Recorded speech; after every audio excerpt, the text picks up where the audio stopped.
दिल्ली दंगों की कथित बड़ी साजिश से जुड़े मामले में आरोपी उमर खालिद और शर्जिल इमाम को सुप्रीम कोर्ट से बड़ा झटका लगा है। शीर्ष अदालत ने दोनों की जमानत याचिकाएं खारिज कर दी हैं। इस फैसले के बाद मामला एक बार फिर सिर्फ कानूनी दायरे तक सीमित नहीं रहा, बल्कि सियासी बहस के केंद्र में आ गया है। विपक्षी दलों की ओर से फैसले पर सवाल उठाए जा रहे हैं, वहीं सरकार समर्थक पक्ष से कानून के तहत लिया गया फैसला बता रहे हैं। सुप्रीम कोर्ट के इस निर्णय पर कांग्रेस सांसद इमरान मसूद ने प्रतिक्रिया दी है। उन्होंने जमानत को मौलिक अधिकार के नजरिए से देखने की बात कही और अदालत के फैसले पर सवाल खड़े किए। इमरान मसूद ने कहा कि सुप्रीम कोर्ट खुद अपने कई पूर्व फैसलों में ये स्पष्ट कर चुका है कि जमानत नियम है और जेल अपवाद।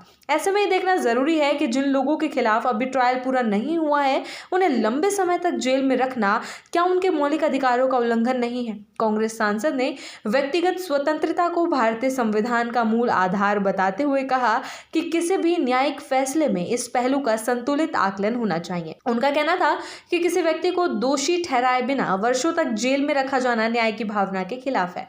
उन्होंने ये भी रेखांकित किया कि विचाराधीन कैद यानी अंडर ट्रायल डिटेंशन अपने आप में देश की न्याय व्यवस्था के सामने गंभीर चुनौती है। इमरान मसूद ने कहा कि अगर किसी आरोपी पर आरोप सिद्ध हुए बिना ही उसे लंबे समय तक जेल में रखा जाता है तो ये संविधान द्वारा प्रदत्त व्यक्तिगत स्वतंत्रता के अधिकार पर सवाल खड़े करता है। उन्होंने माना कि राष्ट्रीय सुरक्षा और कानून व्यवस्था बेहद महत्वपूर्ण मुद्दे हैं, लेकिन इनकी आड़ में नागरिक अधिकारों की अनदेखी नहीं की जानी चाहिए। उनके मुताबिक सुरक्षा और स्वतंत्रता के बीच संतुलन बनाए रखना लोकतांत्रिक व्यवस्था की बुनियाद है। सुप्रीम कोर्ट के फैसले के बाद राजनीतिक गलियारों में प्रतिक्रियाओं का दौर तेज हो गया। विपक्षी दलों के एक वर्ग का कहना है कि यह फैसला अत्यधिक कठोर है और इससे लंबे समय से जेल में बंद आरोपियों के अधिकारों पर असर पड़ता है। विपक्ष का तर्क है कि जमानत याचिका पर फैसला करते समय अदालत को इस बात पर भी विचार करना चाहिए कि आरोपी कितने समय से हिरासत में है और ट्रायल की प्रगति क्या है।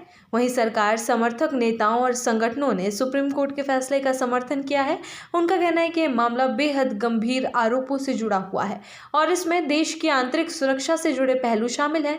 ऐसे मामलों में अदालत को जांच एजेंसियों द्वारा पेश किए गए तथ्यों और सबूतों को ध्यान में रखकर ही फैसला करना होता है। उनका तर्क है कि अदालत ने कानून के दायरे में रहते हुए ही निर्णय दिया है। कानूनी विशेषज्ञों के अनुसार ये मामला अब केवल उमर खालिद और शर्जिल इमाम की जमानत तक सीमित नहीं रहा है। ये उस व्यापक बहस को सामने ला रहा है जिसमें व्यक्तिगत स्वतंत्रता, मौलिक अधिकार और राष्ट्रीय सुरक्षा के बीच संतुलन की बात होती है। विशेषज्ञ बताते हैं कि सुप्रीम कोर्ट पूर्व में कई मामलों में लंबे विचाराधीन कैद पर चिंता जता चुका है और ट्रायल में देरी को गंभीर समस्या माना है। हालांकि विशेषज्ञ ये भी कहते हैं कि गैर कानूनी गतिविधि अधिनियम यानी यूएपीए जैसे कड़े कानूनों के तहत जमानत की शर्तें सामान्य आपराधिक मामलों की तुलना में कहीं ज्यादा सख्त होती हैं।